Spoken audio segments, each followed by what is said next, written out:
নমস্কার। আইএসএল শুরু হয়ে গেছে আর দারুণ একটা ম্যাচ দেখলাম। আজকে দুটো ম্যাচ ছিল, দুটো ম্যাচের মধ্যে কিন্তু দুই চ্যাম্পিয়ন নেমেছিল আজকের এই ম্যাচটা খেলতে। একদিকে মোহনবাগান সুপার জায়ান্ট, অপরদিকে এফসি গোয়া। না, আপনারা সবাই জানেন যে একে অপরের বিরুদ্ধে খেলেনি। প্রথম ম্যাচ খেললো মোহনবাগান। মোহনবাগান তারা কেরালা ব্লাস্টার্সকে 2-0 গোলে হারিয়ে দিয়েছে। জেমি ম্যাকলারেন এবং টম অলড্রেট গোল করলো মোহনবাগানের হয়ে। তো দুজনের গোলেই জয় পেল মোহনবাগান 2-0 গোলে। তবে খেলা ভীষণই ম্যাড় লেগেছে আমি যেটুকু দেখতে পেয়েছি।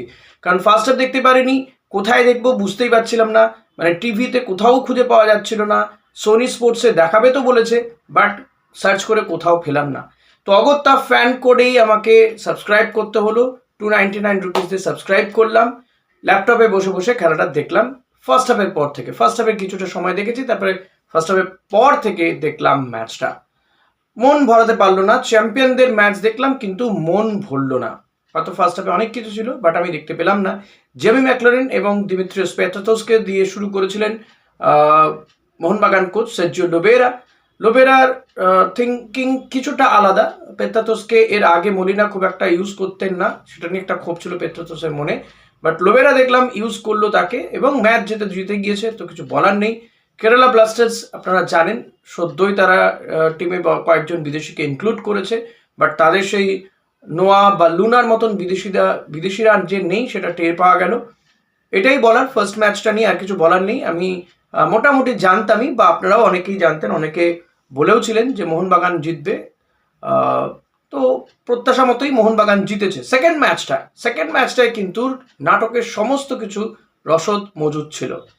ফার্স্ট হাফ, এক্ষেত্রে আমি বলবো যে ফার্স্ট হাফের কিছুটা পর থেকে আমি খেলা দেখেছি ইনফ্যাক্ট।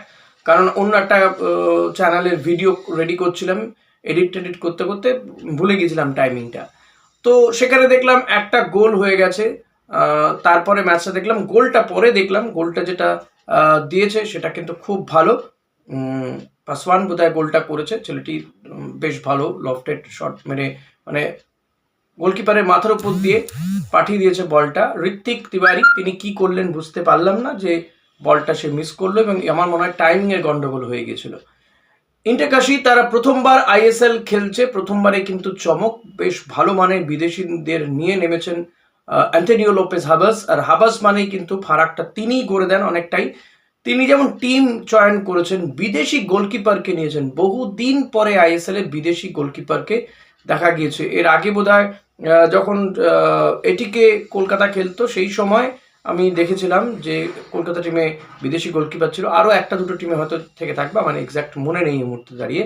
তবে বেশ কয়েক বছর পরে বিদেশি গোলকিপার খেলছে ইন্ডিয়ান ফুটবলে, আইএসএল এ খেলছে। গোলকিপারের চেহারা বলুন, যাই বলুন, এবং তার মুভমেন্ট যথেষ্ট ভালো। কিন্তু সেকেন্ড হাফে এসে, একদম শেষের দিকে এসে ডুবিয়ে দিলেন তিনি। ম্যাচটা হাবাসের ছেলেরাই জিতছিল, বেশ ভালো খেলছিল। তবে হাবাসের যা রণকৌশল, প্রথম হাফে গোল পেয়ে গেছে, মানে সেকেন্ড হাফে তারা অলমোস্ট ডিফেন্সে নেমে, আমি দেখছিলাম এক একটা 7জন 8জন 9জন মিলে তারা ডিফেন্স করছে।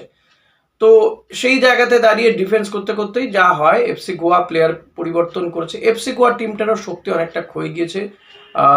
ভালো ভালো বিদেশিরা তারা মানে চলে গিয়েছে। একমাত্র বিদেশি রয়েছে সেক্ষেত্রে দ্রাভিজ, আর ওই আরেকজন ডিফেন্স একজন বিদেশি রয়েছে, অ্যাটাকে দ্রাভিজ রয়েছে।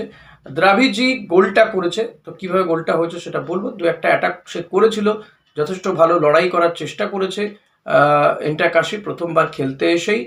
আর একটা বিষয় বলবো যে এফসি গোয়া ইন্ডিয়ান প্লেয়াররা অনেক বেশি সুযোগ পেয়েছে ম্যাচটা খেলার জন্য। আমি দেখলাম ম্যাচের একদম শেষ লগ্নে ঈশান পণ্ডিতাকে নামানো হলো, তখন খেলা প্রায় শেষ, 8 মিনিট মতো অ্যাডেড টাইম দেওয়া হলো। তাকে খুঁজে পাওয়া যায়নি মাঠে ওই সময়ের মধ্যে। এটাই বলার। তবে গোলকিপার যে ভুলটা করলো দেখলাম ইন্টারকাশি, যে একজন এফসি গোয়ার প্লেয়ারকে 1:1 হয়ে গিয়েছিল, বলটা গোলকিপারেরই একটু দোষ ছিল। তো সেটা বলটা পাস করে তিনি বা উড়িয়ে দিতে পারতেন, তিনি থ্রো করে দিতে পারতেন, তিনি কাটাতে তো গেলেনই, পাশাপাশি ওই প্লেয়ারটিকে ফাউল করে ফেললেন এবং এমনভাবে জাপটে জুপটে ধরলেন যেন মনে হচ্ছে রেসলিং দেখছিলাম। হ্যাঁ, তো কুস্তি দেখছিলাম কোথাও, আকড়ার কুস্তিতে মনে হচ্ছিল নেমে গিয়েছিলেন। তো যার পর নাই রেফারি রেড কার্ড দেখে তাকে বার করে দিলেন। এটাই কিন্তু এফসি গোয়ার জন্য মানে ইন্টার কাশির জন্য কাল হয়ে গেল। এফসি গোয়ার পড়ে পাওয়া 14 আনার তারা একটা পেনাল্টি পেয়ে গেলেন। গোলকিপার তো বাইরে গেলেন, পেনাল্টি তিনি দিয়ে গেলেন এবং পেনাল্টিতে নতুন যে গোলকিপার এলো সে গোলকিপার খুব স্বাভাবিকভাবে গোল খেলো। যদিও গোলকিপার শিবম সে সঠিক দিকে ড্রাইভ মেরেছিল, বাট যা হয় গোলটা সেভ করতে পারলো না শুভম। ইন্টারকাশি খেলা আমার বেশি ভালো লেগেছে, তবে হাবাসের রণকৌশল মোরলেস আমরা প্রত্যেকেই জানি, তিনি সেভাবেই খেলিয়েছেন, টিমটা যথেষ্ট ভালো। আর আমি বলে দিয়েছিলাম আমার ভিডিওতে যে এবার ইন্টারকাশি কিন্তু যেভাবে টিম গঠন করছে, তারা আই লিগ চ্যাম্পিয়ন হয়ে এখানে প্রমোশন হয়েছে আইএসএলে, তারা যে টিমটা করেছে তাতে কিন্তু পরিষ্কার তারা এবার কিন্তু এই আইএসএল এর ডার্ক হর্স হতে চলেছে। ফার্স্ট ম্যাচেই তারা এফসি গোয়াকে প্রায় হারিয়ে দিয়েছিল, হারাতে পারলো না, কিন্তু হারেও নি, ড্র হয়েছে। আমি বলবো এফসি গোয়ার এখানে লস তো হয়েইছে, 2 পয়েন্ট তারা হারিয়েছে, শুধু নয় তারা হেরেই গিয়েছে। ইন্টারকাশি তারা গতবারই আই লিগ খেলেছে, আই লিগ চ্যাম্পিয়ন, এবার তারা প্রমোশন পেয়ে আইএসএল এ এসছে, তো এটা তাদের জন্য নিঃসন্দেহে ফার্স্ট ম্যাচ দারুণ খেলেছে। তো আমার মনে হয় প্রত্যেকটা টিমকে কিন্তু ইন্টারকাশিকে নিয়ে আগামী দিনে ভাবতে হবে, বিশেষ করে তাদের গোলকিপারকে নিয়েও কিন্তু ভাবতে হবে। ফরওয়ার্ডের 2-1 প্লেয়ারের মুভমেন্ট আমি বেশ ভালো দেখেছি, এদেরকে নিয়েও কিন্তু ভাবতে হবে, বয়সও কম তাদের। তো ওভারঅল এই হলো আমার আজকের বিশ্লেষণ ম্যাচ দুটোকে দেখে। আপনাদের কেমন লেগেছে, দুটো ম্যাচ কেমন লাগলো অতি অবশ্যই জানাবেন। আইএসএল বহু আশঙ্কা হবে কি হবে না এই সমস্তর মধ্যে আইএসএল অবশেষে শুরু হয়েছে। ফ্যান কোড নিয়েও আমার অবজেকশন আছে, ফ্যান কোডে খেলা দেখতে দেখতে মাঝে মধ্যে নেটওয়ার্ক চলে যাচ্ছে, বন্ধ হয়ে যাচ্ছে, যেটা খুব একটা মানে সুখকর নয় আর কি। ফুটবল খেলা দেখতে দেখতে যদি বন্ধ হয়ে যায় ভীষণ বিরক্তি লাগে।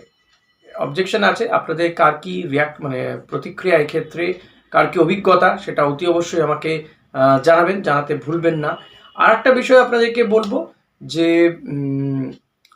এই আইএসএলে কে হবে চ্যাম্পিয়ন সেটা আমাকে ফটাফট লিখে জানান, প্রেডিক্ট করুন 10ই মার্চ পর্যন্ত। আমি গতকালই অ্যানাউন্স করেছি যে এটা একটা কন্টেস্ট করব আপনাদের সঙ্গে আমি।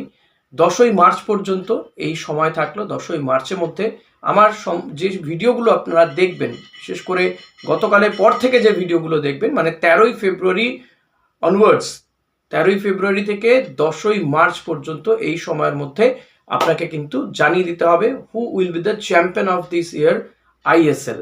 এবং এক্ষেত্রে তো এবারে আইএসএল এর রেলিগেশন রয়েছে, কোন টিমটা রেলিগেট হতে পারে বলে সেটাও আপনি জানাতে পারেন, বাট চ্যাম্পিয়নটা প্রেডিক্ট করলেই আপনি কিন্তু একটা প্রাইজ পেয়ে যেতে পারেন।